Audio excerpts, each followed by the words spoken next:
बिस्मिल्लाहिर्रहमानिर्रहीम। अस्सलाम वालेकुम दोस्तों, उम्मीद करता हूँ आप सब खैरियत से होंगे। तो आज हमारा जो टॉपिक ऑफ डिस्कशन है उसके हम कंटेंट्स देख लेते हैं। सबसे पहले हम डिस्कस करेंगे fractional distillation of petroleum. Second number पे जो हमने डिस्कस करना है क्रैकिंग ऑफ पेट्रोलियम। फिर हमने इसकी 3 टाइप्स भी डिस्कस करनी है, thermal cracking of petroleum, catalytic cracking of petroleum and steam cracking of petroleum. Third number पे जो हमने डिस्कस करना है रिफार्मिंग ऑफ पेट्रोलियम, जो कि पेट्रोल की क्वालिटी को बेहतर करने के लिए हम करते हैं। तो उसमें जो उसमें हमने डिस्कस करना है वो हमने डिस्कस करना है ऑक्टेन नंबर, जो पेट्रोल क्वालिटी को रिप्रेजेंट करता है। इसी तरह डीजल क्वालिटी को जो चीज़ रिप्रेजेंट करते हैं उसको हम क्या कहते हैं, सीटेन नंबर। तो आज का जो हमारा वीडियो लेक्चर है वो इन चीज़ों को कवर अप करेगा। तो सबसे पहले हम देख लेते हैं फ्रैक्शनल डिस्टिलेशन ऑफ पेट्रोलियम। सबसे पहले हम देखेंगे पेट्रोलियम क्या है, उसके बाद हम ये मेथड देखेंगे। तो सबसे पहले हम देख लेते हैं पेट्रोलियम, इसकी क्या आप डेफिनेशन करेंगे। Petroleum crude oil in its refined form, crude oil in its refined form. तो सबसे पहले इधर हम देख लेते हैं ये क्रूड ऑयल क्या होता है। क्रूड ऑयल, इसको आप कहेंगे जी इम्प्योर ऑयल। अच्छा जी, पेट्रोलियम की सबसे पहले आप डेफिनेशन देख लें। Crude oil in its refined form. Crude oil क्या होता है? क्रूड ऑयल का मतलब होता है ऐसा जो हम ज़मीन से पेट्रोलियम प्रोडक्ट्स जो हम हासिल करते हैं वो बेसिकली मुख्तलिफ़ चीज़ों का मिक्सचर होता है। उसमें क्या होंगे, एक तो उसमें होंगे हाइड्रोकार्बन्स, क्या होंगे जी उसमें हाइड्रोकार्बन्स। दूसरा उसमें क्या होगा, वाटर होगा। तीसरा इसके अलावा उसमें अदर इम्प्योरिटीज़ भी मौजूद होंगी, यानी प्योर आपको पेट्रोलियम प्रोडक्ट्स हासिल नहीं होंगी। उसमें क्या क्या चीज़ें होंगी, हाइड्रोकार्बन्स होंगे, उसमें इसके अलावा क्या होंगे आपके पास दूसरी इम्प्योरिटीज़, और वाटर भी आपके पास क्या होगा, मौजूद होगा। तो इन तमाम चीज़ों में से ये जो हाइड्रोकार्बन्स है, बेसिकली पेट्रोलियम प्रोडक्ट्स आपकी क्या होती हैं, हाइड्रोकार्बन्स होती हैं। इसको जब आप प्योर फार्म में हासिल करोगे, किस फार्म में हासिल करोगे, प्योर फार्म में, तो उस चीज़ को आपने क्या नाम देना है, पेट्रोल। उस चीज़ को आपने क्या नाम देना है, पेट्रोल। इसी को पेट्रोलियम को हम दूसरा इसका एक नया नाम भी देते हैं, इसको हम कहते हैं रॉक ऑयल। रॉक ऑयल क्यों कहते हैं ये भी हम देख लेते हैं। बेसिकली पेट्रोलियम को हम किससे हासिल करते हैं, चट्टानों से हासिल करते हैं नीचे, तो इसी वजह से इसका दूसरा नाम क्या होता है, रॉक ऑयल। दोबारा सुन लें, पेट्रोलियम की डेफिनेशन हम करेंगे crude oil in its refined form. Refined form से क्या मुराद है, जब हाइड्रोकार्बन प्योर फार्म में होंगे तो उसको हम क्या नाम देंगे, पेट्रोल का नाम देंगे। क्रूड ऑयल आपके पास क्या होता है, ऐसा ऑयल जो आपके पास इम्प्योर फार्म है। इम्प्योर फार्म से मुराद उसमें हाइड्रोकार्बन भी मिक्स हो, वाटर भी मिक्स हो और दूसरी इम्प्योरिटीज़ भी मिक्स हो। अब हम ये देखते हैं कि पेट्रोलियम प्रोडक्ट्स बनती कैसे हैं चट्टानों के अंदर। तो ये हम देख लेते हैं इसके। बेसिकली हमारे पास ये क्या है, जो हमारे पास डेड प्लांट्स और एनिमल्स जो हैं, क्या हैं जी, डेड प्लांट्स एंड एनिमल्स, ये क्या हो जाती हैं, ये अर्थ, जब प्लांट्स और एनिमल्स की डेथ हो जाती है ना तो ये अर्थ क्रस्ट में चले जाते हैं, ज़मीन की जो सतह है। तो अर्थ क्रस्ट में क्या होगा, वक्त गुजरने के साथ साथ ऑलमोस्ट मिलियन ईयर, तकरीबन लाखों साल गुजरने के बाद अर्थ क्रस्ट में ये जो डेड प्लांट्स और एनिमल्स होते हैं ये किस में कन्वर्ट हो जाते हैं, ये कन्वर्ट हो जाते हैं जी डार्क ब्राउन विस्कस कहते हैं गाढ़े को, विस्कर प्रोडक्ट में, जिसको आप क्या नाम देते हो, क्रूड ऑयल। क्या नाम दोगे जी, क्रूड ऑयल। ये क्रूड ऑयल में किस तरह कन्वर्ट होगा, बेसिकली इस अर्थ क्रस्ट में ना बहुत ज़्यादा टेम्परेचर होगा, हाई टेम्परेचर, इसके अलावा इसमें प्रेशर भी ज़्यादा होता है, हाई प्रेशर, और साथ में कौन सा अमल होगा, डिकम्पोजिशन का, और इसके अलावा इसमें बैक्टीरियल फंक्शन भी होगा, बैक्टीरियल फंक्शन। यानी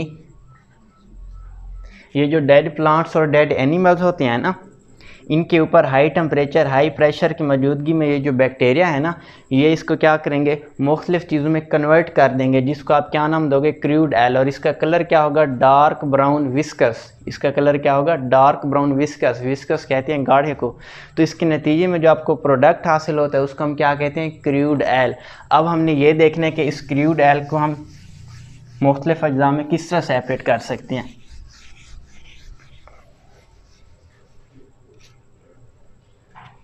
तो इसके लिए आप हेडिंग देंगे रिफाइनिंग। रिफाइनिंग रिफाइनिंग को आप किस तरह डिफाइन करोगे, the process in which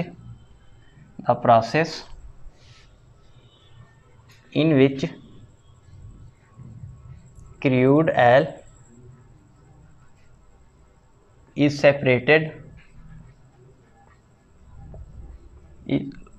is separated into various useful products। तो ये जो आपको क्रूड ऑयल हासिल हुआ है, क्रूड ऑयल का मतलब क्या है, इम्प्योर ऑयल। इसका क्या मतलब है, इम्प्योर, जिसमें मुख्तलिफ इम्प्योरिटीज़ मौजूद हैं। तो इससे आगे जब आप उसमें से यूज़फुल प्रोडक्ट्स ऑब्टेन करोगे ना, तो उस प्रोसेस को आप क्या नाम दोगे, रिफाइनिंग का। उस प्रोसेस को आप क्या नाम दोगे, रिफाइनिंग का। और इसी रिफाइनिंग के एक मेथड का नाम है फ्रैक्शनल डिस्टिलेशन। क्या नाम है जी इसका, फ्रैक्शनल डिस्टिलेशन। तो इधर आप कह सकते हैं कि जो फ्रैक्शनल डिस्टिलेशन है ना, ये एक रिफाइनिंग मेथड है। फ्रैक्शनल डिस्टिलेशन कौन सा मेथड है जी आपके पास, रिफाइनिंग मेथड। कौन सा मेथड है, रिफाइनिंग मेथड। तो इतना तक आप इसको नोट कर लें। नेक्स्ट फिर हम देख लेते हैं ये फ्रैक्शनल डिस्टिलेशन, ये सारा प्रोसेस किस तरह वर्क करता है। अच्छा जी, अब हम देख लेते हैं ये फ्रैक्शनल डिस्टिलेशन क्या है। अब इसी के लिए होगा क्या, आपके पास ये जो क्रूड ऑयल मौजूद है, तो इसको हम निकालेंगे कैसे। इसके लिए हम क्या करेंगे, कुआं खोदेंगे, खुदाई करेंगे नीचे। तो उसके नतीजे में होगा किस तरह, ये बेसिकली ये जो क्रूड ऑयल है ना, ये आपके पास सॉलिड, लिक्विड एंड गैसियस, ये सॉलिड, लिक्विड और गैसियस मिक्सचर पर मुश्तमिल होगा। ये आपके पास जो क्रूड ऑयल है ये किसके ऊपर मुश्तमिल होगा, सॉलिड, लिक्विड और गैसियस मिक्सचर में। अब ये जो गैस है ना, ये सबसे लाइटर होने की वजह से क्या होगी, सबसे ऊपर जो आपको, जब आप कुआं उसकी खुदाई करेंगे तो सबसे पहले आपको क्या हासिल होगी, गैसियस प्रोडक्ट। और ये वज़न में भी बहुत ज़्यादा हल्के होते हैं। तो सबसे पहले आपको क्या मिलेगी, नेचुरल गैस। क्या मिलेगी, नेचुरल गैस। और ये बहुत ज़्यादा प्रेशर से गैस बाहर आएगी। जब ये बहुत ज़्यादा प्रेशर से ये गैस बाहर आएगी ना, तो ये अपने साथ कुछ ना कुछ लिक्विड प्रोडक्ट को भी ले आएगी साथ साथ। जब आप इस सारे गैसेस प्रोडक्ट को आप निकाल लोगे, तो पीछे आपके पास जो चीज़ें बच जाएंगी, या तो वो सॉलिड फार्म में होंगी, या वो किस फार्म में होंगी, लिक्विड फार्म में होंगी। अब इसको फिर आपने किसके ज़रिए निकालना है बाहर, पाइपलाइंस के ज़रिए। किसके ज़रिए आपने इसको बाहर निकालना है, पाइपलाइंस के ज़रिए। अब आपके पास ये जो क्रूड ऑयल है ना, पाइपलाइन के ज़रिए वो बाहर आ जाएगा। अब इसी क्रूड ऑयल के ऊपर हमने कौन सा प्रोसेस करना है, फ्रैक्शनल डिस्टिलेशन का। कौन सा प्रोसेस करना है, फ्रैक्शनल डिस्टिलेशन। अब आप करोगे क्या, इसी क्रूड ऑयल को आगे ना एक टावर में ले जाएंगे, उसका नाम आप रखोगे फ्रैक्शनेटिंग टावर। इसी के अंदर आप ये प्रोसेस करोगे। कौन सा प्रोसेस करोगे, फ्रैक्शनल डिस्टिलेशन। फ्रैक्शनल डिस्टिलेशन, इसका प्रिंसिपल आप देख लें क्या होता है। फ्रैक्शनल डिस्टिलेशन का principle, it is a process which separates the mixture। कौन सा मिक्सचर आपको, जो ये जो क्रूड ऑयल वाला हासिल हुआ है, it is a process which separates the mixture components, which separates the mixture components based upon their boiling points, based upon their boiling points. ये डेफिनेशन किसकी हो जाएगी जी? फ्रैक्शनल डिस्टिलेशन की, यानी चीज़ों के अज्जा को उनके बॉइलिंग पॉइंट्स की बेस पे सेपरेट करने का नाम क्या होता है? Fractional distillation. अब आप इसकी आप बेहतरीन एग्जांपल देख सकते हैं। मिसाल के तौर पर ये हमारे पास है वाटर और ये हमने उसके अंदर क्या डाल दिया? एथेनॉल। अब ये दोनों क्या एक दूसरे के अंदर मिक्स हो गए। अब वाटर और एथेनॉल को आप किस तरह अलहदा करोगे? आम इस फिज़िकल इसका तो आम दूसरा तो कोई मेथड नहीं है, तो फिर आप क्या करेंगे? इनको आप बॉयल करेंगे। क्या करेंगे? बॉयल करेंगे। तो होगा क्या? एथेनॉल का बॉइलिंग पॉइंट होता है 78 डिग्री सेंटीग्रेड और वाटर का बॉइलिंग पॉइंट कितना होता है? 100 डिग्री सेंटीग्रेड। तो सबसे पहले जो ही टेम्परेचर 78 डिग्री सेंटीग्रेड पे जाएगा तो वाटर और एथेनॉल के मिक्सचर में से जितना भी एथेनॉल है वो किस में कन्वर्ट हो जाएगा? वेपर्स में से। तो उसी वेपर्स को आगे आप कंडेंस कर लोगे, फिर पीछे आपका क्या बच जाएगा? वाटर बच जाएगा। इसी तरह बॉइलिंग पॉइंट की बेस पे आपने मिक्सचर को उसके कंपोनेंट्स में क्या कर दिया? सेपरेट कर दिया। यही असूल आपने इस क्रूड ऑयल के ऊपर भी अप्लाई करना है। ये जो क्रूड ऑयल आपको हासिल हुआ है वो बेसिकली सॉलिड और अब लिक्विड प्रोडक्ट पर मुश्तमिल होगा। गैसेस प्रोडक्ट भी इसमें मौजूद होंगे। उसी को अब आपने क्या करना है? हीट अप करना है। हीट अप जब आप करोगे तो उसमें से जो उसके अज्जा हैं वो बॉइलिंग पॉइंट की बेस पे क्या हो जाएंगे? उसमें से सेपरेट हो जाएंगे। और ये प्रोसेस जिसकी चीज़ के अंदर आपने करना है उसका नाम आपने क्या रखना है जी? Fractionating tower. उसका नाम आपने क्या रखना है जी? Fractionating tower. तो इसको भी आप नोट कर लें। नेक्स्ट फिर हम इसके कंपोनेंट्स देख लेते हैं कि कौन कौन से कंपोनेंट्स इसमें से क्रूड ऑयल में से बॉइलिंग पॉइंट की बेस पे हासिल होंगे जी। तो यहाँ तक आपने नोट कर लिया होगा। अब हम इसके ना मेन प्रोडक्ट्स देख लेते हैं जो फ्रैक्शनल डिस्टिलेशन के नतीजे में हासिल होंगे, जिसको हम डायग्राम से समझने की कोशिश करते हैं। तो ये हम इसके सबसे पहले ना डायग्राम बना लेते हैं।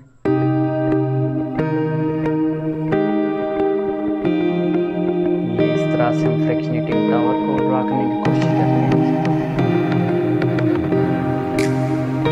फ्रैक्शनेटिंग टावर ये आपके पास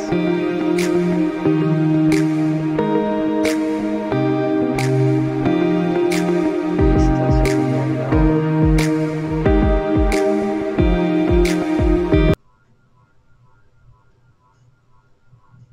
ये हमारे पास मुख्तलिफ टेम्परेचर जोन हो जाएंगे जी। 2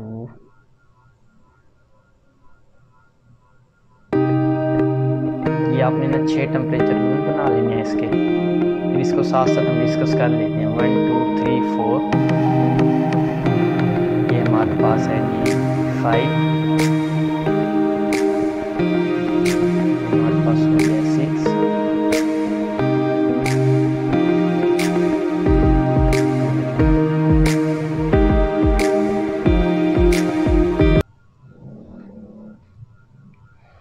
अच्छा जी। इसको ज़रा देख लें। ये जो आपको पूरी डायग्राम नज़र आ रही है ना, ये हमने क्या बनाया है? ये हमने बनाया है जी फ्रैक्शनेटिंग टावर, जिसके अंदर आपने ये फ्रैक्शनल डिस्टिलेशन का अमल करना है। Fractionating tower. ये आपको मुख्तलिफ 6 पार्ट नज़र आ रहे होंगे। 1 2 3 4 5 6।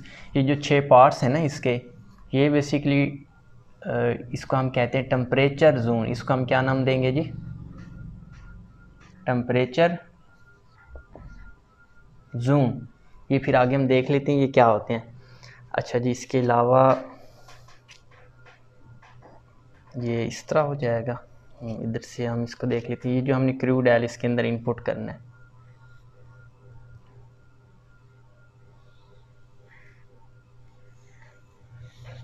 ये आपके पास ये वाला जो पोर्शन है ना, इसको आप नाम दे देंगे जी फर्नेस का। और इसमें आपने टेम्परेचर कितना पुट करना है जी? 400 डिग्री सेंटीग्रेड। अब देखें, ये आपके पास एक भट्टी होगी जिसको आप क्या नाम दोगे? फर्नेस। और इसका टेम्परेचर आपने कितना रखना है? 400 डिग्री सेंटीग्रेड। अब इसी के अंदर आपने क्या पुट कर देना है जी? वही क्रूड ऑयल पुट कर देना है। क्या पुट कर देना है जी?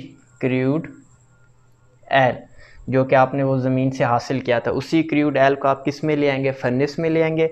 और उसका टेम्परेचर आपने कितना रखना है? 400 डिग्री सेंटीग्रेड। तो ये लेट्स सपोज हमारे पास जस्ट एग्जांपल के लिए मैं आपको बता रहा हूँ, ये हमारे पास एक क्रूड है, यूँ ही ये फर्नेस में आएगा, यूँ ही ये टेम्परेचर 400 डिग्री सेंटीग्रेड जब आप इसको प्रोवाइड करेंगे तो ये क्रूड ऑयल किस में कन्वर्ट हो जाएगा जी, वेपर्स में कन्वर्ट हो जाएगा। ये क्रूड ऑयल किस में कन्वर्ट हो जाएगा, वेपर्स में कन्वर्ट हो जाएगा। ये देखें, ये लेट्स सपोज ये इसके क्या हैं, वेपर्स हैं, तो इसको आप नाम दोगे जी वेपर्स ऑफ क्रूड ऑयल। अब होगा क्या है, इसको आपने ज़रा गौर से समझना है। जो ही ये आप क्रूड ऑयल का आप 400 डिग्री सेंटीग्रेड टेम्परेचर दोगे तो ये किस में कन्वर्ट हो जाएगा जी, सारा का सारा जो आपके पास प्रोडक्ट है वो कन्वर्ट हो जाएगा वेपर्स में। यही वेपर्स क्या करेंगे, ऊपर की जानिब मूव करेंगे। ये देखें, ये सारे वेपर कहाँ मूव कर रहे हैं, ऊपर की जानिब। अब यहाँ पर हमने क्या किया हुआ है, मुख्तलिफ टेम्परेचर जोन बनाए हुए हैं। ये 1 2 3 4 5 और ये 6, 1 2 3 4 5 6, ये हमने मुख्तलिफ उसके क्या बनाए हुए हैं, टेम्परेचर जोन बनाए हुए हैं। अब फर्स्ट वाले का टेम्परेचर कितना होगा, ये तकरीबन इसका हमने टेम्परेचर रखना है जी अप टू, इसका टेम्परेचर ऑलमोस्ट होगा 25 डिग्री सेंटीग्रेड। फिर इसके हिसाब से हम इसके वो प्रोडक्ट भी देख लेते हैं। और 25 डिग्री सेंटीग्रेड और इसका टेम्परेचर होगा जी 30 से लेकर, दूसरे वाले का 80 डिग्री सेंटीग्रेड, थर्ड वाले का होगा जी 80 से लेकर 170 डिग्री सेंटीग्रेड, फोर्थ वन का होगा जी 170 से लेकर 250 डिग्री सेंटीग्रेड, फिफ्थ वाले का होगा जी 250 से लेकर 350 डिग्री सेंटीग्रेड। ये मुख्तलिफ टेम्परेचर जोन है। और लास्ट वन का होगा जी 350 डिग्री सेंटीग्रेड से लेकर 400 डिग्री सेंटीग्रेड। अब देखें, जो ही ये 400 डिग्री सेंटीग्रेड पे ये वेपर ऊपर मूव करेंगे तो फ़ौरन इधर देखें टेम्परेचर में तब्दीली आ रही है। टेम्परेचर में जो तब्दीली आ रही है ना, तो उसी के हिसाब से अब देखें टेम्परेचर से मुराद है हर एक का बेसिकली ये रिप्रेजेंट करे बॉइलिंग पॉइंट को।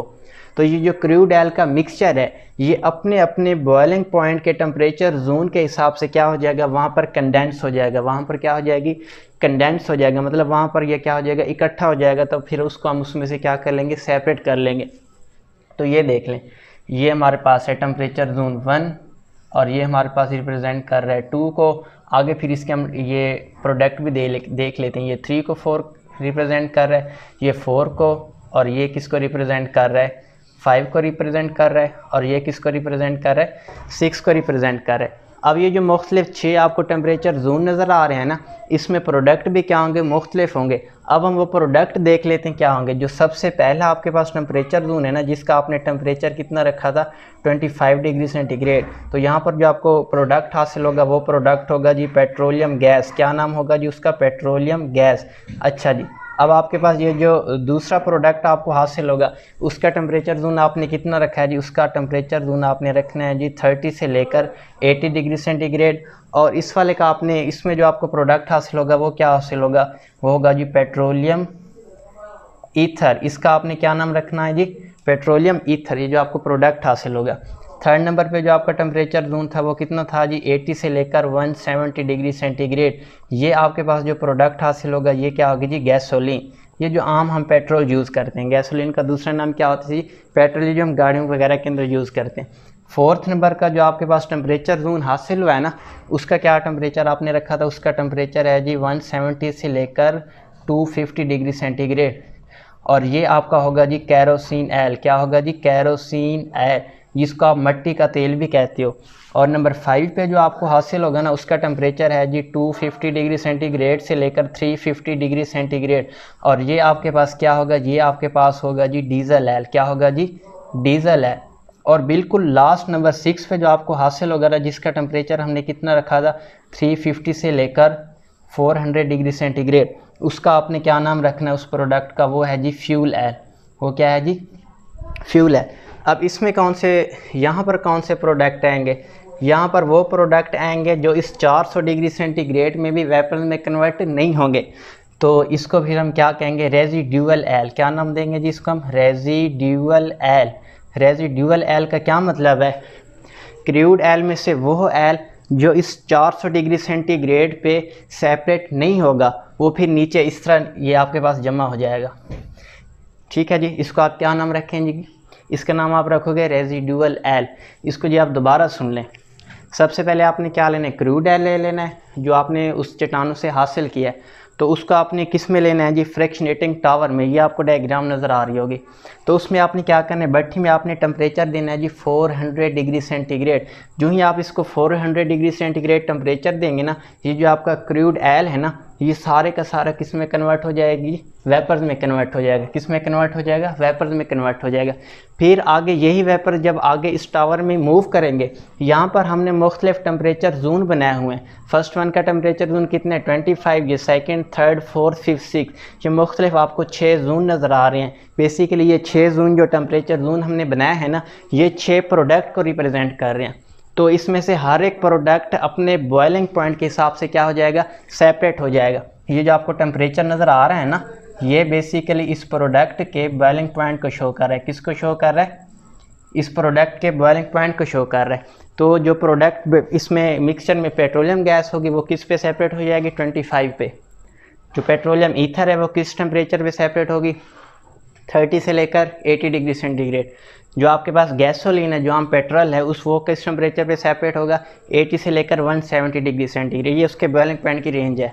और जो आपके पास कैरोसिन ऑयल है वो किस पे सेपरेट होगा, 170 से लेकर 250 डिग्री सेंटीग्रेड तक। और आपके पास जो डीजल ऑयल है वो किस पे सेपरेट होगा, 250 से लेकर 350 डिग्री सेंटीग्रेड तक। और आपके पास जो फ्यूल ऑयल है वो किस टेम्परेचर पे सेपरेट होगा, 350 से 400 डिग्री सेंटीग्रेड। ये सारे का सारा आपका किस चीज़ को रिप्रेजेंट कर रहा है, ये रिप्रेजेंट कर रहा है जी बॉइलिंग पॉइंट को। तो यहाँ तक आप नोट कर लें, फिर नेक्स्ट हम देख लेते हैं। अच्छा जी, तो इसको उम्मीद करता हूँ आपने नोट कर लिया होगा और आपको समझ भी आ गया होगा। अब इसके हम ना फाइनली इसके प्रोडक्ट्स को दोबारा देख लेते हैं और इसमें कार्बन की कंपोजिशन को भी देख लेते हैं कि क्या इसमें कार्बन की कंपोजिशन होगी। तो सबसे पहले इधर हम लिख लेते हैं नेम, जो आपको मुख्तलिफ टेम्परेचर जोन में जो आपको प्रोडक्ट हासिल होंगे। इधर आप क्या लिख लें जी, कंपोजिशन। इधर आपने क्या लिखना है जी, कंपोजिशन। इधर आपने क्या लिखना है, बॉइलिंग पॉइंट। और इधर आपने क्या लिखना है जी, इनके यूजेस। तो ये आप देख लें, ये एक टेबल सी बन जाएगी। इस तरह आपके लिए ना याद करना आसान हो जाएगा। तो सबसे पहले हमने कौन सा प्रोडक्ट हमें मिला था, सबसे पहले हमें मिला था जी जो प्रोडक्ट था वो था जी पेट्रोलियम गैस। वो क्या था जी, पेट्रोलियम गैस। और इसकी कंपोजिशन क्या है जी, इसकी कंपोजिशन है कार्बन नंबर 4 से लेकर कार्बन नंबर 1 से लेकर कार्बन नंबर 4 तक। इसका बॉइलिंग पॉइंट कितना था जी, इसका ऑलमोस्ट बॉइलिंग पॉइंट था जी अप टू 25 डिग्री सेंटीग्रेड। अब इस पेट्रोलियम गैस का यूज़ क्या होता है, डोमेस्टिक यूज़ इसका होता है मिसाल के तौर पर जिसका हम नेचुरल गैस कहते हैं, CH4, यानी ये बतौर क्या इस्तेमाल होगा, फ्यूल इस्तेमाल इसका होगा। ये तो आपका हो गया है जी फर्स्ट प्रोडक्ट। इस तरह आप टेबल बना लेंगे ना तो आपके लिए ये याद करना आसान हो जाएगा बेसिकली। सेकंड नंबर पे हमारे पास क्या थी जी, पेट्रोलियम ईथर, पेट्रोलियम ईथर। अच्छा जी, इसकी क्या कंपोजिशन है जी, इसकी कंपोजिशन है कार्बन नंबर 5 से लेकर कार्बन नंबर 7 तक। इसका क्या टेम्परेचर का वो है जी, 30 से लेकर 80 डिग्री सेंटीग्रेड। कितना है जी, 30 से लेकर 80 डिग्री सेंटीग्रेड। इसका क्या यूज़ होता है, लेबॉर्ट्री में बतौर सॉल्वेंट इस्तेमाल होगा। क्या इस्तेमाल होगा जी, लेबॉर्ट्री में बतौर सॉल्वेंट इसका यूज़ होगा। इसके अलावा ये ड्राई क्लीनिंग के लिए भी इस्तेमाल होता है, ड्राई क्लीनिंग पर्पज़ के लिए भी इस्तेमाल होता है। ये आपके हो जाएंगे जी 2 प्रोडक्ट। तीसरा आपके पास कौन सा प्रोडक्ट था जी, तीसरा आपके पास प्रोडक्ट था जी गैसोलीन, जिसको हम पेट्रोल भी कहते हैं, जिसको आप क्या कहते हो, पेट्रोल। इसकी जो कंपोजिशन है जी ये है जी C7 से लेकर C10 तक। और इसकी क्या टेम्परेचर रेंज है, इसकी टेम्परेचर रेंज है जी 80 से लेकर 170 डिग्री सेंटीग्रेड। और गैसोलीन ये किसके लिए इस्तेमाल होता है, ये भी बतौर फ्यूल इस्तेमाल होगा। किसके लिए, गाड़ियों के लिए, व्हीकल्स के लिए, लाइट व्हीकल्स, बाइक्स वगैरह या इस तरह से। ये तो आपके हो गए जी 3 प्रोडक्ट। अच्छा जी, नंबर 4 पे आपको क्या हासिल होगा जी, नंबर 4 पे आपको हासिल होगा जी कैरोसिन ऑयल। क्या हासिल होगा, कैरोसिन ऑयल। इसकी क्या कंपोजिशन है, C10 से लेकर C12 तक। इसकी टेम्परेचर रेंज है जी 170 से लेकर 250 डिग्री सेंटीग्रेड। ये किसके लिए यूज़ होता है, ये बतौर डोमेस्टिक फ्यूल, जिस तरह हम ये लालटीन वगैरह यूज़ करते हैं उसके लिए ये इस्तेमाल होता है। इसका आप यूज़ लिखेंगे जी डोमेस्टिक फ्यूल। ये आपके पास कितने हो गए जी, 4 हो गए। हमें बेसिकली ना फ्रैक्शनल डिस्टिलेशन में कितने प्रोडक्ट हासिल होंगे, 6 प्रोडक्ट हासिल होंगे। तो ये हो गए इसके जी 4, ये हो गए 5वां प्रोडक्ट। अब नीचे हम देख लेते हैं, उसका फिर यूज़ भी देख लेते हैं। 5th नंबर पे आपको क्या हासिल होता है जी, डीजल एल। क्या हासिल होता है, डीजल एल। इसके आप क्या कंपोजिशन लिखोगे, C13 से लेकर C15 तक। क्या कंपोजिशन इसके आप लिखेंगे जी, C13 से लेकर C15 तक। इसका आपने क्या रखना है, टेम्परेचर की रेंज को 250 से लेकर इसकी आपने रेंज रखनी है 350 डिग्री सेंटीग्रेड। और ये किसके लिए इस्तेमाल होता है, ये भी बतौर फ्यूल इस्तेमाल होगा, ये भी बतौर फ्यूल इस्तेमाल होगा। जिस तरह आपके पास हैवी व्हीकल्स होते हैं, बसेस वगैरह, यानी ये जो हैवी व्हीकल्स हैं, इधर आप हेडिंग देंगे हैवी व्हीकल्स के लिए। नंबर 6 पे आपको क्या हासिल होगा जी, फ्यूल एल। क्या हासिल होगा जी, फ्यूल एल। इसकी क्या रेंज है जी, इसकी रेंज है टेम्परेचर की C15 से लेकर C18 तक। कार्बन 18, इसकी टेम्परेचर रेंज कितनी है जी, 350 से लेकर 4 डिग्री सेंटीग्रेड तक। 350 से लेकर कितनी इसकी रेंज है, 4 डिग्री सेंटीग्रेड तक। और इसका यूज़ कहाँ पर होता है, इसका यूज़ होगा जी इंडस्ट्रीज़ में, और दूसरा जो आपके पास जहाज़ वगैरह होते हैं वहाँ पर ये बतौर फ्यूल इस्तेमाल होते हैं मोस्टली। तो ये इसको भी आप नोट कर लें, ये उनके यूजेस लिखे हुए हैं, ये उनके बॉइलिंग पॉइंट्स की रेंज लिखी हुई है, ये उसकी कंपोजिशन लिखी हुई है कार्बन की, और ये जो हमें क्रूड ऑयल से जो प्रोडक्ट हासिल हुए थे ये चीज़ हासिल हुई। फिर इसके बाद एट द एंड हम देख लेते हैं कि हमारे पास जो रेजिडुअल ऑयल बच गया था, जो 400 डिग्री सेंटीग्रेड पे डिकम्पोज नहीं हुआ था, वो नेक्स्ट क्या प्रोडक्ट आपको देगा जी। इसके बाद हम देख लेते हैं हमारे पास जो रेजिडुअल ऑयल जो हमारे पास हासिल हो गया था, जो 400 डिग्री सेंटीग्रेड पे भी डिकम्पोज नहीं हुआ था, फर्दर उसके साथ हमने क्या प्रोसेस करना है वो भी हम देख। अच्छा जी, तो हमारे पास जो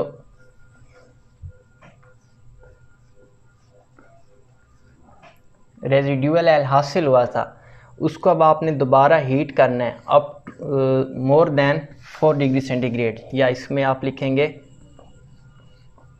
एबव 400 डिग्री सेंटीग्रेड। जो आपका रेजिडुअल ऑयल हासिल हुआ था उसको आपने क्या करना है, 400 डिग्री सेंटीग्रेड से भी एबव उसको क्या करना है, हीटअप करना है। हीटअप करेंगे तो दोबारा इसमें कौन सा अमल होगा, फ्रैक्शनल डिस्टिलेशन। कौन सा प्रोसेस होगा, फ्रैक्शनल डिस्टिलेशन। यानी दोबारा जब आप टेम्परेचर उसका राइज़ करेंगे तो उसी हिसाब से फिर बॉइलिंग पॉइंट की बेस पे उसमें से प्रोडक्ट क्या हो जाएंगे, सेपरेट हो जाएंगे। जो रेजिडुअल ऑयल के अलावा जो हमने क्रूड ऑयल लिया था, क्या लिया था जी, क्रूड ऑयल, उसने आपको फ्रैक्शनल डिस्टिलेशन के नतीजे में कितने प्रोडक्ट्स दिए थे जी, 6 प्रोडक्ट्स दिए थे, जो अभी हम पीछे डिस्कस करके आ रहे हैं। अच्छा जी, फ्रैक्शनल डिस्टिलेशन जब आप रेजिडुअल ऑयल की करोगे ना तो इसके नतीजे में आपको कितने प्रोडक्ट्स मिलेंगे, 4 प्रोडक्ट आपको हासिल होंगे, जिसमें एक होगा लुब्रिकेंट्स, दूसरा आपका क्या होगा जी, पैराफिन वैक्स,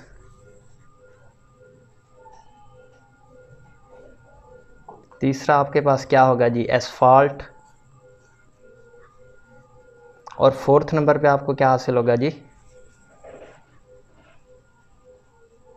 पेट्रोलियम को। तो ये आपके पास क्या होंगे जी, ये रेजिडुअल ऑयल के क्या होंगे, प्रोडक्ट होंगे। तो आमतौर पर लुब्रिकेंट्स जो आपके पास होगा इसकी ये होगी C18 से लेकर C38, ये इसकी कंपोजिशन होती है ऑलमोस्ट। पैराफिन वैक्स की ऑलमोस्ट होती है जी C23 से लेकर तकरीबन C48 तक इसकी तकरीबन कंपोजिशन होती है। ये मुख्तलिफ उसकी फिर कंपोजिशन होती है। तो इसके बाद अब हम देख लेते हैं जी क्रैकिंग ऑफ पेट्रोलियम। ये तो हमारा था जी फ्रैक्शनल डिस्टिलेशन ऑफ पेट्रोलियम, जिसमें हमने क्रूड ऑयल को बॉइलिंग पॉइंट की बेस पे उसको यूज़फुल प्रोडक्ट में क्या किया, कन्वर्ट किया या सेपरेट किया। अब नेक्स्ट आप हेडिंग देंगे जी क्रैकिंग ऑफ पेट्रोलियम। क्या हेडिंग देंगे जी आप, cracking of petroleum. Cracking of petroleum होता क्या है, बेसिकली ये जो अभी हमने फ्रैक्शनल डिस्टिलेशन का प्रोसेस पढ़ा है, कौन सा प्रोसेस जी, फ्रैक्शनल डिस्टिलेशन। इसके नतीजे में आपको ना जस्ट 20% गैसोलीन हासिल होगी। कितनी परसेंट, 20%। यानी ये जो अभी हमने फ्रैक्शनल डिस्टिलेशन का टॉपिक डिस्कस किया है ना, इसमें जो अब आपको गैसोलीन हासिल होगी वो जस्ट कितनी आपको हासिल होगी, 20%। अब आप जानते हैं इसका यूज़ जो है ना बहुत ज़्यादा है, मोर डिमांड, यानी इस गैसोलीन की जो डिमांड है ना बहुत ज़्यादा है। तो इसके लिए फिर हम क्या करेंगे, जो हमारे पास दूसरे सरप्लस फ्रैक्शनल डिस्टिलेशन में मिसाल के तौर पर सरप्लस से मुराद दूसरे जो मिसाल के तौर पर हमारे पास केरोसिन एल हो गया है या फ्यूल एल हो गया है, ये जो दूसरे हमारे पास एक्स्ट्रा हाइड्रोकार्बन के ये जो प्रोडक्ट हैं इनका क्योंकि यूज़ इतना ज़्यादा नहीं होता, तो अब हम क्या करेंगे, इन्हीं को हम कन्वर्ट करेंगे आगे बेसिकली गैसोलीन पर्पज़ के लिए। किसके लिए हम यूज़ करेंगे, गैसोलीन पर्पज़ के लिए। तो इसमें हम जो प्रोसेस करेंगे उसका नाम आप क्या रखोगे, क्रैकिंग ऑफ पेट्रोलियम। अब क्रैकिंग ऑफ पेट्रोलियम की आप डेफिनेशन किस तरह करेंगे, it is defined as breaking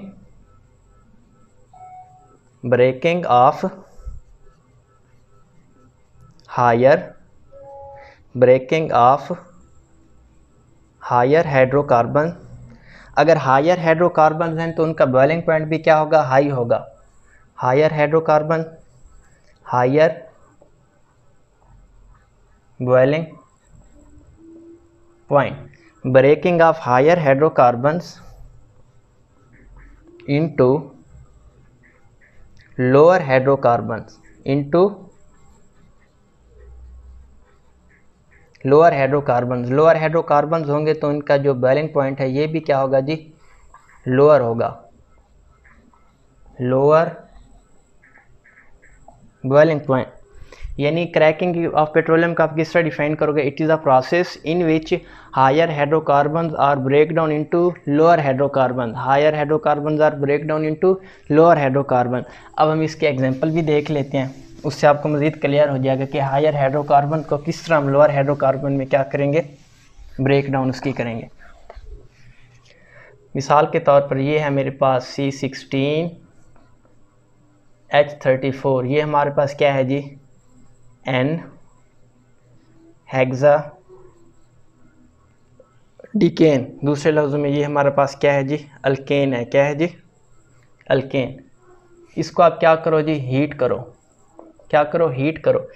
heat करने के बाद आप इसमें जो ही आप इसको हीट करोगे ये किस में कन्वर्ट हो जाएगा, ये कन्वर्ट हो जाएगा C7H16। ये आपके पास क्या है जी, हेप्टेन। क्या है जी, एन हेप्टेन। साथ में ये आपका कन्वर्ट हो जाएगा जी आपके पास अल्कीन में, CH2 double bond CH2। Alkyne से मुराद ये आपके पास है जी इथीन। आगे तीसरा आपको जो प्रोडक्ट हासिल होगा वो होगा propene, CH3CH double bond CH2। ये आपके पास क्या है जी, प्रोपीन है। तो इसमें आप गौर से देखें, हायर चेन हाइड्रोकार्बन को हमने किस में कन्वर्ट कर दिया, लोअर चेन हाइड्रोकार्बन में।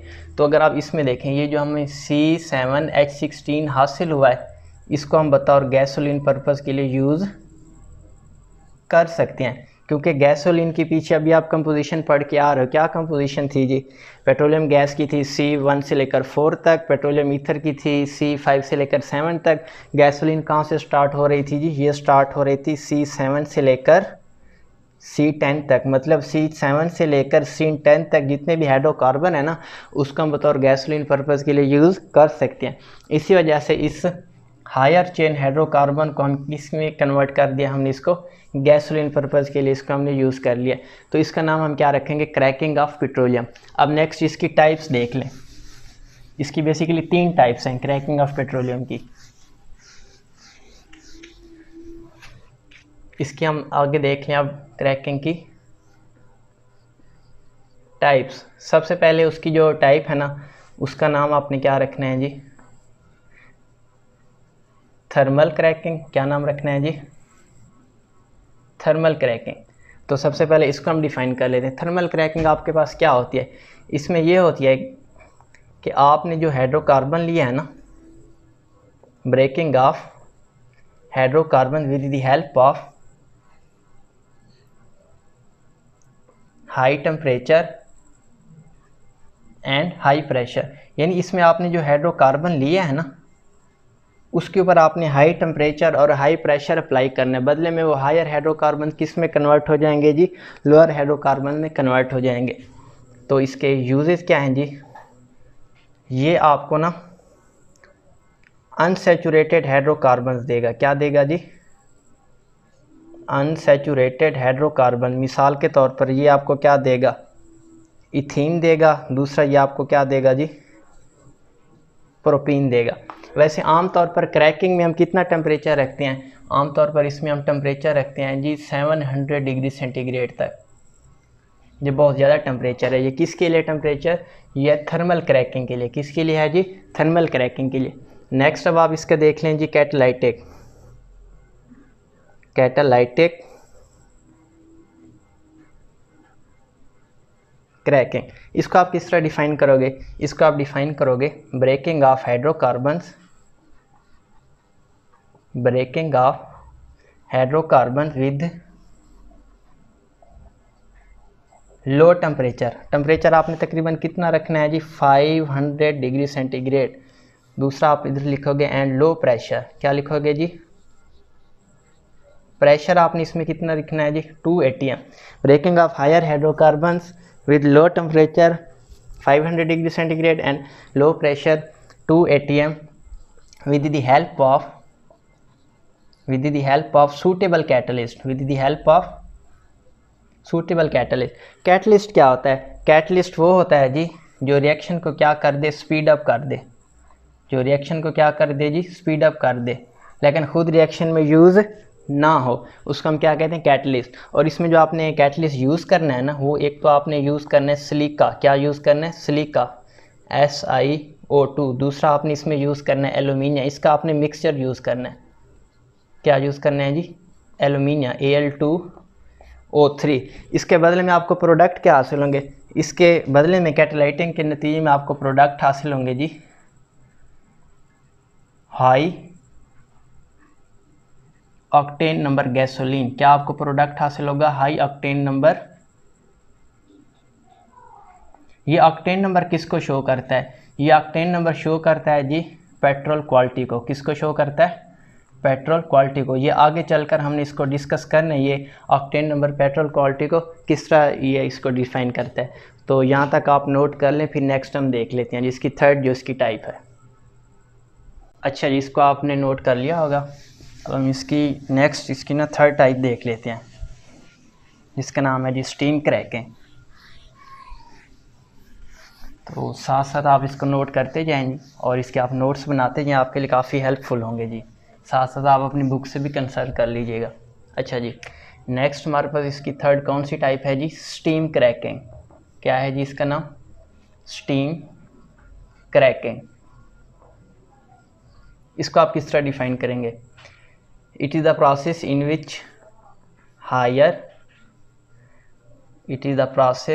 which higher hydrocarbons in the vapor form are mixed with steam and heated for a very short duration, up to 900 degree centigrade and cooled rapidly। ये है इसकी डेफिनेशन। पहले आप इसकी डेफिनेशन लिख लें जी, फिर इसको हम समझ लेते हैं। अच्छा जी, ये प्रोसेस क्या कहता है, इसमें आपने लेने हायर हाइड्रोकार्बन। उसको हायर हाइड्रोकार्बन से मुराद है जिसमें कार्बन हाइड्रोजन उनकी जो क्वांटिटी है वो क्या होगी, ज़्यादा होगी। उसको आपने लेना है जी वेपर फॉर्म में। वेपर फॉर्म में लेने के बाद उसको आपने किसके साथ मिक्सअप कर देना है, स्टीम के साथ। स्टीम क्या होती है, बॉइलिंग वाटर। जब आप वाटर को बॉयल करते हैं ना, वो वेपर में कन्वर्ट हो जाते हैं। वो वेपर जो कि जिसका टेम्परेचर बहुत ज़्यादा होता है, उसको फिर हम क्या कहते हैं, स्टीम कहते हैं। फिर आपने उसको हीट अप करने ऑलमोस्ट कितने डिग्री सेंटीग्रेड तक, 900 डिग्री सेंटीग्रेड तक। लेकिन आपने ज़्यादा देर इसको हीट नहीं करना क्योंकि टेम्परेचर बहुत ज़्यादा है।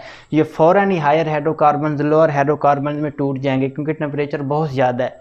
और उसके बाद फ़ौरन आपने इसको क्या कर लेना है, ठंडा कर लेना है। मतलब जिस तरह हमने उसमें किया था फ्रैक्शनल डिस्टिलेशन में। अच्छा जी, ये तो इसकी होगी डेफिनेशन। आगे हम इसके देख लेते हैं इसके यूजेस क्या हैं। ये आपको देगा जी लोअर अनसैचुरेटेड हाइड्रोकार्बन। अनसैचुरेटेड किसको कहते हैं? जिसमें डबल बॉन्ड हो या फिर कौन सा बॉन्ड हो जी? ट्रिपल बॉन्ड हो। लेकिन ये ज़्यादातर आपको डबल बॉन्ड प्रोडक्ट देता है। उसमें जो सबसे फेमस है ना वो दो प्रोडक्ट हैं, इथीन आपको दे देगा, दूसरा ये आपको कौन सा प्रोडक्ट दे देगा? ये दोबारा प्रोपीन दे देगा। अच्छा जी, ये जो थी इसकी थर्ड टाइप्स। अब हम देख लेते हैं कि ओवरऑल ये मेजर प्रोडक्ट तो हमारे पास बेसिकली क्या होता है कि हमने इसमें से ना गैसोलीन को प्रिपेयर करना होता है। किसको प्रिपेयर करना होता है? गैसोलीन को, हायर हाइड्रोकार्बन में से। इसके अलावा इसके दूसरे क्या फ़वाद हैं? इससे आपको बहुत ज़्यादा बाई प्रोडक्ट हासिल होते हैं। बाई प्रोडक्ट का मतलब है जो गैसोलीन के अलावा जो आपको बाकी प्रोडक्ट हासिल हो रहे थे। मिसाल के तौर पर इसमें आपको इथीन हासिल होगी, इसी में आपको प्रोपीन हासिल होगी, इसी में आपको ब्यूटीन हासिल होगी, इसी में आपको क्या हासिल होगी? बेंजीन हासिल होगी। ये बहुत ज़्यादा आपको क्या हासिल होंगे? बाई प्रोडक्ट हासिल होंगे। यही बाई प्रोडक्ट आगे किस में इस्तेमाल होंगे? इनका इस्तेमाल है जी मेडिसिन में, इसका इस्तेमाल है जी प्लास्टिक्स में। अच्छा जी, इन्हीं का इस्तेमाल है आगे सिंथेटिक फाइबर में। ये जो कपड़ा वगैरह हम बनाते हैं सिंथेटिक फाइबर में, यानी इनके आगे बहुत ज़्यादा इनके यूजेस हैं। मेडिसिन हो गया, प्लास्टिक हो गया, सिंथेटिक फाइबर हो गया। इसके अलावा आपके पास यूज़फुल प्रोडक्ट मिसाल के तौर पर ये आपके पास हो गया एथेनॉल, उसके लिए यूज़ हो सकते हैं। इसी तरह ये आपके लिए कीटोन यानी एसीटोन बनाने के लिए भी ये इस्तेमाल हो सकते हैं। ठीक है जी, इसको भी आप नोट कर लें। फिर अब हम नेक्स्ट हमने डिस्कस करना है जी जो लास्ट हमारा टॉपिक है वो है रिफार्मिंग। अच्छा जी, इसको आपने नोट कर लिया है। अच्छा जी, अब हमने जो लास्ट प्रोसेस इसमें डिस्कस करना है वो क्या है जी? रिफार्मिंग। क्या है जी? इसकी आप हेडिंग दे दीजिएगा, रिफार्मिंग ऑफ पेट्रोलियम। रिफार्मिंग ऑफ पेट्रोलियम, रिफार्मिंग है क्या? सबसे पहले देख लें, आपको बेसिकली जो पेट्रोलियम प्रोडक्ट में से जो पेट्रोल हासिल होता है या उसमें से जो आपको क्या हासिल होता है? गैसोलीन हासिल होती है। उसकी जो क्वालिटी है ना वो बहुत लो होती है, वेरी पुअर क्वालिटी इधर आप कह सकते हैं। यानी उसकी क्वालिटी जो है ना वो बेहतर नहीं होती। तो उसकी क्वालिटी को बेहतर करने के लिए हमें प्रोसेस करते हैं, उसका नाम क्या होता है जी? रिफार्मिंग। यानी आपको जो पेट्रोलियम प्रोडक्ट से जो आपको गैसोलीन हासिल होगी उसकी क्वालिटी क्या होगी? बहुत लो होगी। तो उसकी क्वालिटी को बेहतर करने के लिए हम कौन सा प्रोसेस करते हैं? रिफार्मिंग। रिफार्मिंग को आप किस तरह डिफाइन करेंगे? It is the process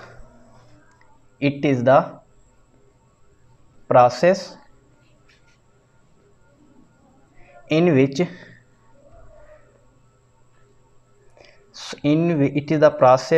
which straight chain hydrocarbons, ये HC किसको रिप्रेजेंट कर रहा है? हाइड्रोकार्बन्स को। Hydrocarbons are converted into branched chain hydrocarbon. आपने उसको किस में कन्वर्ट कर देना है जी? ब्रांच्ड चेन हाइड्रोकार्बन में। Branched chain hydrocarbons in the absence of oxygen, वो भी ऑक्सीजन की गैर मौजूदगी में। In the absence of oxygen की गैर मौजूदगी में। With the help of suitable catalyst, with the help of suitable catalyst, with the help of suitable catalyst. इसकी डेफिनेशन क्या है? इसकी डेफिनेशन ये है जी कि आपने स्ट्रेट चेन हाइड्रोकार्बन लेने हैं। स्ट्रेट चेन हाइड्रोकार्बन लेने के बाद आपने उसको किस में कन्वर्ट कर देना है? ब्रांच्ड चेन हाइड्रोकार्बन में कन्वर्ट कर देना है, ऑक्सीजन की गैर मौजूदगी में। और किसकी मौजूदगी में? किसी सूटेबल कैटलिस्ट की मौजूदगी में। अच्छा जी, ये तो होगी इसकी डेफिनेशन। नेक्स्ट हम इसकी इक्वेशन देख लेते हैं कि ये प्रोसेस हम करते किस तरह। अच्छा जी, रिफार्मिंग बेसिकली है क्या? ये पेट्रोल की क्वालिटी बेहतर बनाने के लिए। क्या है जी? पेट्रोल की जो क्वालिटी है ना उसकी क्वालिटी को क्या है? इम्प्रूव करने के लिए। क्या है जी? उसकी क्वालिटी को इम्प्रूव करने के लिए। तो पेट्रोल की जो क्वालिटी है, क्या है जी? पेट्रोल की जो क्वालिटी है, या दूसरे लफ्ज़ में आपके पास जो गैसोलीन की क्वालिटी है उसको रिप्रेजेंट करते हैं ऑक्टेन नंबर से। किससे रिप्रेजेंट करते हैं? ऑक्टेन नंबर से। किससे उसको रिप्रेजेंट करते हैं? Octane number. ये ऑक्टेन नंबर भी हम देख लेते हैं। पहले तो सवाल ये है कि हमारे पास जो पुअर क्वालिटी जो हमारे पास गैसोलीन थी उसको हम अच्छी क्वालिटी में क्यों कन्वर्ट करें? बेसिकली होता ये है, आपके पास जो पुअर क्वालिटी गैसोलीन या पुअर क्वालिटी पेट्रोल है, इसको जब आप यूज़ करेंगे ना तो ये क्या करेगा, गाड़ी के इंजन में, यही जो आपके पास पुअर क्वालिटी पेट्रोल या गैसोलीन है, ये गाड़ी के इंजन में क्या करेगा, एक साउंड प्रोड्यूस करेगा, शार्प मेटालिक। आपने बाज़ का देखा होगा कुछ गाड़ियों का जो इंजन है ना वो बहुत ज़्यादा शोर करता है और कुछ गाड़ियों का इंजन बहुत ज़्यादा शोर नहीं करता। ये जो इंजन शोर करता है इसको कहते हैं शार्प मेटालिक साउंड। ये जो साउंड प्रोड्यूस होती है ना इसका हम नाम रखते हैं जी नॉकिंग। क्या नाम इसका हम रखेंगे जी? नॉकिंग। या इसका दूसरा नाम रखते हैं डेटोनेशन। क्या नाम रखेंगे? डेटोनेशन। ये जो बहुत ज़्यादा आपके पास ये जो मेटालिक साउंड प्रोड्यूस हो रही है ना, ये क्या करती है, ये इंजन की एफिशिएंसी को कम कर देती है। क्या कर देती है? इंजन की एफिशिएंसी को कम कर देती है, जिसकी वजह से इंजन काम करना छोड़ देगा। तो इसी वजह से फिर हम क्या करते हैं, ताकि इंजन की जो एफिशिएंसी है ना वो बरकरार रहे, तो फिर इसके लिए हम क्या करेंगे, इस पुअर क्वालिटी पेट्रोल को किस में कन्वर्ट करेंगे, उसकी क्वालिटी को मज़ीद बेहतर बना देंगे। तो उसकी क्वालिटी को बेहतर बनाने के लिए जो हम प्रोसेस करेंगे उसका नाम क्या है? रिफॉर्मिंग। और उसकी क्वालिटी को जिससे रिप्रेजेंट करेंगे ना उसका नाम क्या है जी? Octane number. उसका नाम क्या है जी? Octane number. तो इतना तक इसको आप नोट कर लें। नेक्स्ट फिर हम ये देख लेते हैं ऑक्टेन नंबर क्या होता है। अच्छा जी, नेक्स्ट फिर हम ये इसकी इक्वेशन देख लेते हैं, फिर हम ऑक्टेन नंबर को भी डिफ़ाइन कर लेंगे कि ये किस तरह हम इसकी क्वालिटी को मेजर करेंगे। अच्छा जी, अब हम इसकी रिफॉर्मिंग की ना इक्वेशन को देख लेते हैं। तो ये हमारे पास है जी CH3 CH2 होल 6। ये हमारे पास क्या है जी? ये हमारे पास है ऑक्टेन। ये हमारे पास क्या है जी? ऑक्टेन। अब ये देखें, ये आपके पास क्या है? स्ट्रेट चेन अल्केन है। क्या है जी? Straight chain alkane. अब आपने इसको किस में कन्वर्ट करना है? बेसिकली ब्रांच चेन अल्केन में। किस में कन्वर्ट करना है? ब्रांच चेन अल्केन में। ये आपने कैटलिस्ट यूज़ कर लिया है और ये इसको आपने क्या कर लिया? हीट कर लिया। अब इसी एन ऑक्टेन को आपने किस में कन्वर्ट करना है जी? आइसो ऑक्टेन में। ये देखें CH3, ये हमारे पास है CH3 CH3 CH2 CH3 1 2 3 4 5 6 7, ये हमारे पास हो गई ये 8 कार्बन। ये देखें, ये स्ट्रेट चेन अल्केन को हमने किस में कन्वर्ट कर दिया? ब्रांच चेन अल्केन में। अब इसका ज़रा नाम रखें, इसका नाम क्या होगा? कार्बन नंबर 2 के ऊपर कितने मिथाइल ग्रुप अटैच हैं? 2 मिथाइल ग्रुप। और कार्बन नंबर 4 के ऊपर कितने मिथाइल ग्रुप अटैच है? 1 मिथाइल ग्रुप। तो इसका नाम क्या होगा? जिसका नाम होगा 224 ट्राईमिथाइल 224 ट्राईमिथाइल। कितने कार्बन है? 2 3 4 5 कार्बन। 224 trimethyl pentane. ये इसका हमने IUPAC नेम देखा है, 224 ट्राईमिथाइल पेंटेन। इसका कॉमन नेम क्या होगा जी? इसका कॉमन नेम होगा, इसका कॉमन नेम आप रखो जी आइसो ऑक्टेन। यानी आपने क्या किया है, ये स्ट्रेट चेन जो N ऑक्टेन था इसको आपने किस में कन्वर्ट कर दिया? आइसो ऑक्टेन में। या दूसरे लफ्ज़ में आपने इसको किस में कन्वर्ट कर दिया है? ब्रांच चेन अल्केन में। किस में कन्वर्ट कर दिया है जी?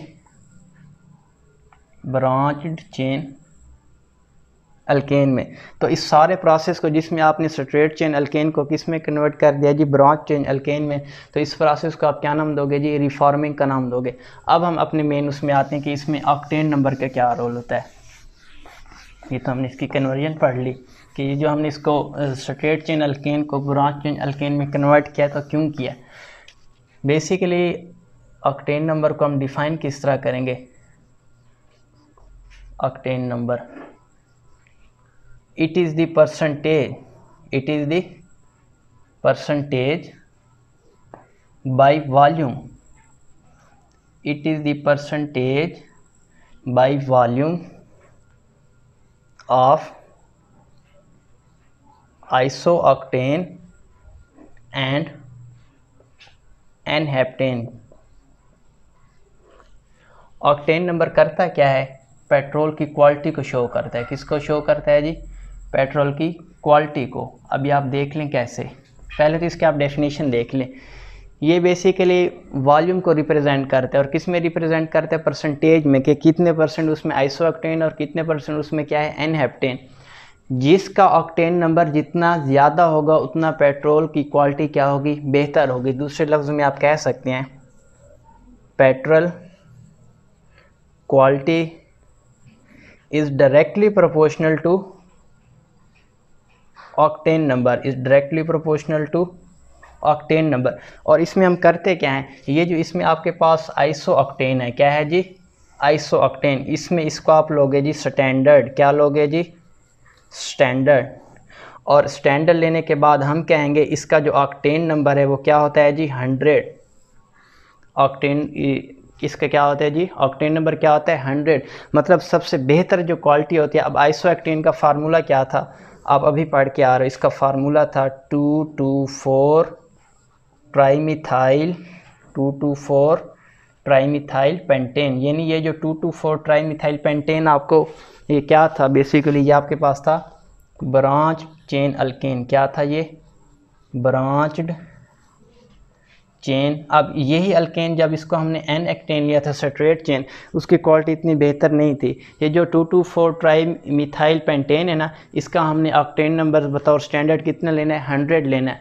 और इसमें आपके पास जो एन-हेप्टेन है, क्या है जी? एन-हेप्टेन। इसका जो आपने ऑक्टेन नंबर लेना है ना, 1 लेना है। वो कितना लेना है जी? 0 लेना है। तो इतना तक आप इसको नोट कर लें, फिर हम नेक्स्ट इसको देख लेते हैं। अच्छा जी, ये तो थी ऑक्टेन नंबर की डेफिनेशन। अच्छा जी, वे एक और सवाल होता है मोस्टली आया कि हम स्ट्रेट चेन अल्केन को ब्रांच चेन अल्केन में अगर कन्वर्ट ना करें, क्या फिर भी हम इसकी क्वालिटी को बेहतर कर सकते हैं जो हमारे पास पेट्रोल है? जी हाँ, हम एक उसके लिए यूज़ करते हैं जी कैटलिस्ट टेट्रा इथाइल लेड। क्या ये कैटलिस्ट है? Tetra ethyl lead. इसको एब्रीवेशन हम किससे शो करते हैं? TEL से। टेट्रा इथाइल लेड को भी अगर आप पेट्रोल के अंदर यूज़ करेंगे तो उसकी क्वालिटी क्या हो जाएगी? बेहतर हो जाएगी। यानी उसके अंदर जो नॉकिंग है ना, नॉकिंग आप क्या कह रहे थे? जो उसमें मेटालिक साउंड प्रोड्यूस होते हैं उसका आप क्या नाम देते हो? नॉकिंग का नाम देते हो। यानी ये जो आपकी नॉकिंग है ना, ये रिड्यूस्ड हो सकती है। लेकिन इसका एक नुकसान है। टेट्राइथाइल लेड का एक प्रोडक्ट होता है जी लेड ऑक्साइड, कंबस्टन प्रोडक्ट है लेड ऑक्साइड। अब यही लेड ऑक्साइड आगे क्या करेगा? इसकी होगी रिडक्शन। क्या होगी जी? रिडक्शन। जब ये रिड्यूस होगा ना तो इसमें से ऑक्सीजन रिमूव हो जाएगी और आपको क्या हासिल हो जाएगी जी? Metallic lead. क्या हासिल हो जाएगी जी? Metallic lead.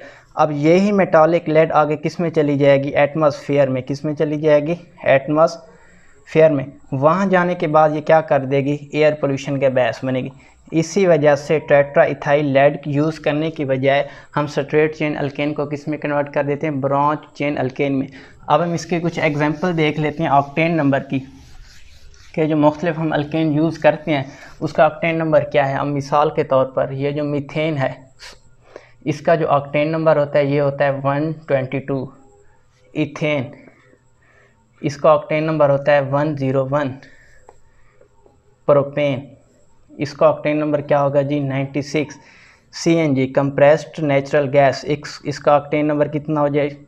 130। अच्छा जी, अभी आपने क्या यूज़ किया था? Iso octane. क्या यूज़ किया था?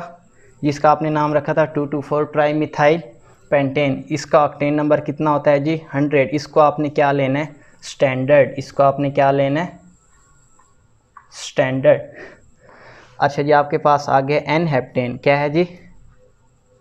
एन-हेप्टेन। इसका ऑक्टेन नंबर कितना होता है जी? 0 होता है। इसका ऑक्टेन नंबर क्या होता है जी? 0 होता है। अगर इस तरह लेट्स सपोज आपके पास कोई एग्जांपल आ जाए और इसमें से आपसे वो पूछ ले कि इसमें सबसे बेहतर क्वालिटी का आपके पास कौन सा हाइड्रोकार्बन होगा, तो आप क्या कहेंगे? जिसका ऑक्टेन नंबर सबसे ज़्यादा है। तो इसमें सबसे ज़्यादा ऑक्टेन नंबर किसका है? CNG का 130। तो सबसे बेहतर क्वालिटी का आपके पास कौन सा ये होगा? CNG hydrocarbon. पहले नंबर पे ये हो जाएगा। दूसरे नंबर पे सबसे ज़्यादा देखें किसका ऑक्टेन नंबर ज़्यादा है? दूसरे नंबर पे ये ऑक्टेन नंबर इसका ज़्यादा है, CH4। ये आएगा क्वालिटी के हिसाब से दूसरे नंबर पे। यानी जब आप बतौर फ्यूल यूज़ करना चाहेंगे तो बतौर फ्यूल CNG सबसे पहले नंबर पे आएगा इस प्रोडक्ट में से। दूसरे नंबर पे आपके पास क्या आएगा? मीथेन। अच्छा जी, तीसरे नंबर पे आपके पास क्या आएगा? तीसरे नंबर पे आपके पास आ जाएगा इथेन, इसका आएगा तीसरा नंबर। चौथे नंबर पे आपके पास क्या आएगा जी? प्रोपेन। अच्छा जी, सॉरी, ये चौथे नंबर पे नहीं आएगा। चौथे नंबर पे आपके पास ये आएगा आइसोऑक्टेन। ये कौन से नंबर पे आएगा? चौथे नंबर पे। और ये आपका हो जाएगा पाँचवा नंबर, और ये बिल्कुल लास्ट पे आएगा।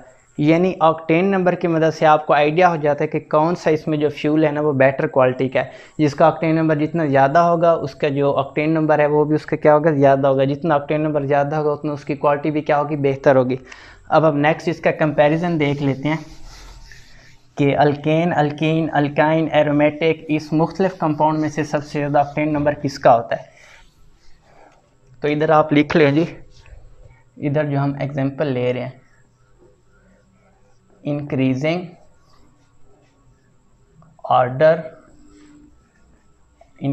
ऑर्डर ऑफ ऑक्टेन नंबर, या इसके आप दूसरी हेडिंग देंगे जी, उलट इसका कहेंगे डिक्रीजिंग। एक ही बात है, जितना उसका ऑक्टेन नंबर किसी फ्यूल का ज़्यादा होगा उतना उसमें नॉकिंग का जो ऑर्डर है वो डिक्रीज़ होगा। इधर या दूसरी आप हेडिंग देंगे जी, decreasing order of knocking. Knocking क्या होती थी? वो जो मेटालिक साउंड आपके पास प्रोड्यूस होती थी इंजन में, और यही इंजन की क्वालिटी को क्या कर देती थी, सॉरी, इंजन की जो एफिशिएंसी थी उसको क्या कर देती थी? रिड्यूस कर देती थी। अब आपने इसको देख लेना है। सबसे पहले आप लिखोगे जी अल्केन। क्या लिखोगे जी? अल्केन। उसके बाद आप लिखेंगे जी अल्कीन। थर्ड नंबर पे आप क्या लिखेंगे? अल्काइन। अच्छा, उसके बाद फोर्थ नंबर पे आप लिखोगे जी इसमें साइक्लो एल्केन। उसके बाद आप लिखोगे जी इसमें एरोमेटिक हाइड्रोकार्बन। अब ये देखें, ये ऑर्डर आपने जहन में रखना है जी। अब देखें इसमें क्या है, जो हम लेफ़्ट टू राइट मूव करेंगे, क्या करेंगे जी हम? जो लेफ़्ट टू राइट मूव करेंगे, लेफ़्ट राइट मूव करते हुए सबसे पहले क्या आ रहा है जी? अल्केन आ रहा है। क्या आ रहा है जी? दूसरे नंबर पे क्या आ रहा है? अल्कीन। यही दोबारा आप बेशक लिख लें। थर्ड नंबर पे आपके पास क्या आ रहा है? अल्काइन। फोर्थ नंबर पे आपके पास क्या आ रहा है जी? Cycloalkane. और फिफ्थ नंबर पे आपके पास आ रहे हैं जी एरोमेटिक हाइड्रोकार्बन। ये देखें, जो आप लेफ़्ट राइट मूव करोगे तो ऑक्टेन नंबर क्या हो रहा है? इंक्रीज़ हो रहा है। ऑक्टेन नंबर क्या हो रहा है? इंक्रीज़ हो रहा है। ये देखें, ये लेफ़्ट राइट हम मूव करते जाएंगे ना, तो लेफ़्ट राइट मूव करते हुए ऑक्टेन नंबर क्या हो रहा है? इंक्रीज़ हो रहा है। तो जितना ऑक्टेन नंबर उसमें इंक्रीज़ होगा उतना उसकी फ्यूल की क्वालिटी भी क्या होगी? बेहतर होगी। तो सबसे इसमें बेहतर आपके पास फ्यूल कौन सा होगा? सबसे बेहतर फ्यूल आपके पास ये होगा नंबर 1 पे। नंबर 1 पे आपके पास बेहतर फ्यूल कौन सा होगा? Cyclo alkane. नंबर 3 पे आपके पास बेहतर फ्यूल कौन सा होगा? अल्काइन का। नंबर 4 पे बेहतर फ्यूल कौन सा होगा? अल्कीन का। नंबर 5 पे आपके पास बेहतर फ्यूल कौन सा होगा जी? अल्केन का होगा। यानी अगर हम बात करें ऑक्टेन नंबर के हवाले से, गुड क्वालिटी फ्यूल के हवाले से, तो एरोमेटिक हाइड्रोकार्बन क्या होगा? सबसे बेहतर फ्यूल होगा। दूसरे नंबर पे साइक्लो अल्केन, थर्ड नंबर पे अल्काइन, फोर्थ नंबर पे अल्कीन, फिफ्थ नंबर पे क्या होगा जी? अल्केन। अच्छा जी, अगर हम बात करें नॉकिंग के हवाले से, यानी जिनकी क्वालिटी सबसे ख़राब होगी, तो उस वाले से अल्केन की क्वालिटी सबसे ख़राब होगी। दूसरे नंबर पे किसकी क्वालिटी ख़राब होगी जी? अल्कीन की। थर्ड नंबर पे किसकी क्वालिटी ख़राब होगी? अल्काइन की। फोर्थ नंबर पे किसकी क्वालिटी ख़राब होगी जी? साइक्लो अल्कीन की, साइक्लो अल्केन की। फिफ्थ नंबर पे किसकी क्वालिटी ख़राब होगी जी? एरोमेटिक हाइड्रोकार्बन की।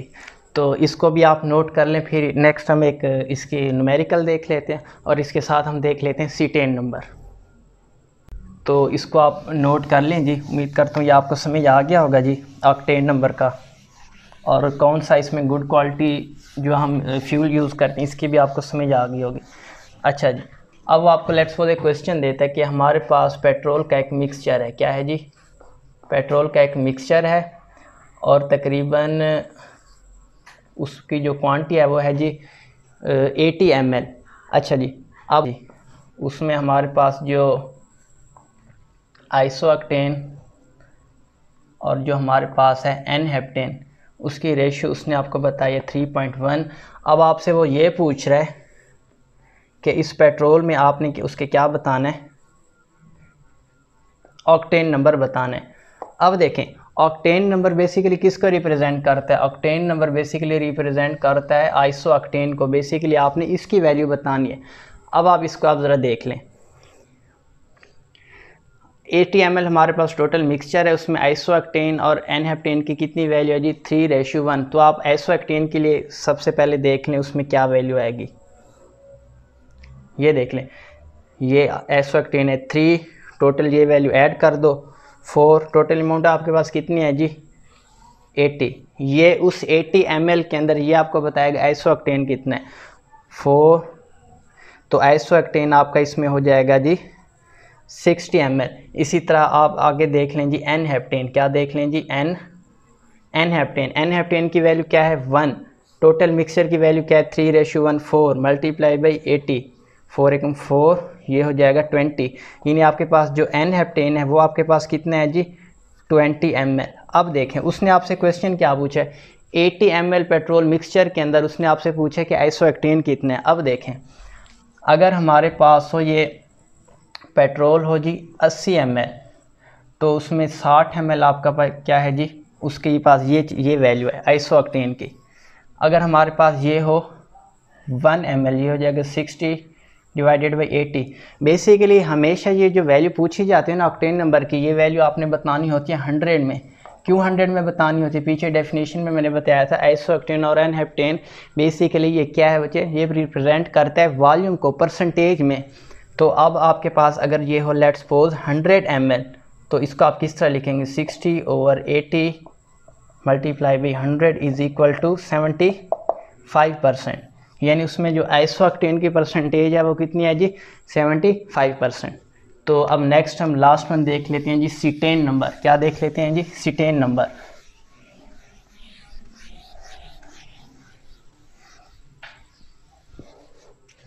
अच्छा जी, लास्ट वन है जी हमारे पास सीटेन नंबर। ये किस चीज़ को रिप्रेजेंट करता है? ये डीजल क्वालिटी को रिप्रेजेंट करता है। किस चीज़ को रिप्रेजेंट करता है जी? डीजल क्वालिटी को। और इसके लिए सीटेन नंबर जो आपने 100 जो स्टैंडर्ड वैल्यू लेनी है ना, वो लेनी है जी एन हेक्सा डिकेन के लिए। किसके लिए लेने? एन हेक्सा डिकेन के लिए। अच्छा जी, ये वैल्यू जो आपने लेनी है ना, ये क्या लेने बताओ? स्टैंडर्ड। और इस वैल्यू का आपने क्या लेना है? 100। सीटेन नंबर जो है ना, cetane number is inversely proportional to octane number. अब इसको समझिएगा, यानी जिस प्रोडक्ट की ऑक्टेन नंबर की वैल्यू सबसे ज़्यादा है तो वो बतौर फ्यूल तो क्या होगा? बहुत अच्छा होगा, लेकिन उसकी सीटेन नंबर की वैल्यू क्या होगी? उतनी कम होगी। यानी वो बतौर डीजल बतौर यूज़ क्या होगा? उसकी क्वालिटी क्या होगी जी? लो होगी। कहना वो क्या किया जा रहा है कि सीटेन नंबर की वैल्यू ऑक्टेन नंबर की क्या होती है? इन्वर्स होती है। इसका मतलब ये है कि जिस चीज़ के ऑक्टेन नंबर की वैल्यू ज़्यादा होगी उसकी फ्यूल की क्वालिटी उतना बेहतर होगी, लेकिन उसी फ्यूल का जो सीटेन नंबर है जो बतौर उसका डीजल यूज़ है, वो उसकी जो क्वालिटी है वो उतना ज़्यादा कम होगी। तो इस हिसाब से अगर हम वो वाला रिलेशन देखें जब मैंने आपको ऑक्टेन नंबर बताया था, तो इसकी तरह इन्वर्स रिलेशन देखें तो सबसे आपके पास जो, अब हम इसमें इसके इंक्रीजिंग आर्डर भी चलो ऊपर लिख लेते हैं, ये भी आप समझ लीजिए। इधर आप लिखें जी इंक्रीजिंग, ताकि आपको आसानी से समझ आ जाए। Increasing order of